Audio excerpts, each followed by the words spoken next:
ستا پر لاره پاتې شوې د ګلابو له باغه ورو ورو راښکاره شوې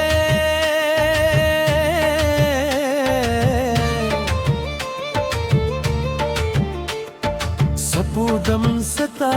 د مخ پر ادا شرمیدله نسیم ستا د وشتانو خوشبوئی ترلی راوړه تو زما د زړه هر درزا ستا په نوم بدله شوه ستا سترګې د غارونو د چینو له اوبو هم روښانه دي ستا مسکا د سپرلي د لومړی سهار په شان تازه ده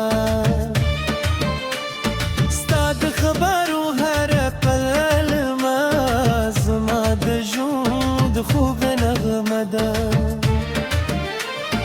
اوس ستا هره خندا زما زړه زخمونه رغوي سینه په ستا د مینې سندره پیله کړه مرغانو ستا د ورځ که خوشي په خوب اوازونو والمنزله د ګلونو هره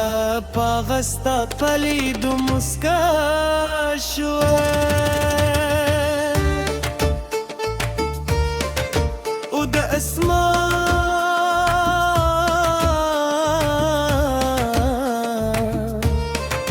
ستورو ستا ښکلا ته سلام وکړ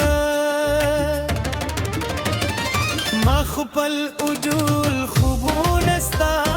په نوم لیکلي دي زما هره دعا ستار تر مسکا پیلوي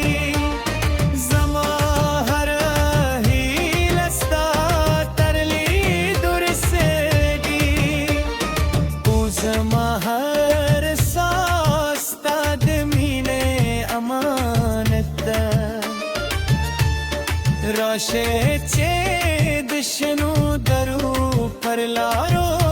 روان شو د ابشار تر څنګ تیرو رګي وکړو د باران تر سیوري لندې لاسو مې سره ونیسو او د سپوږم تر رابا پوری د مې ژمنې تازه کړو که وار موده پرت شیری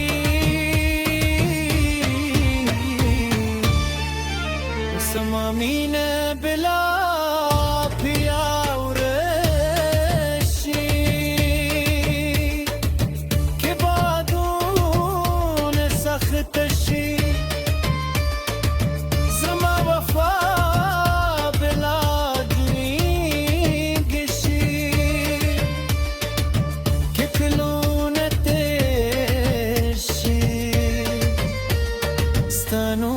زما لسرا ورمه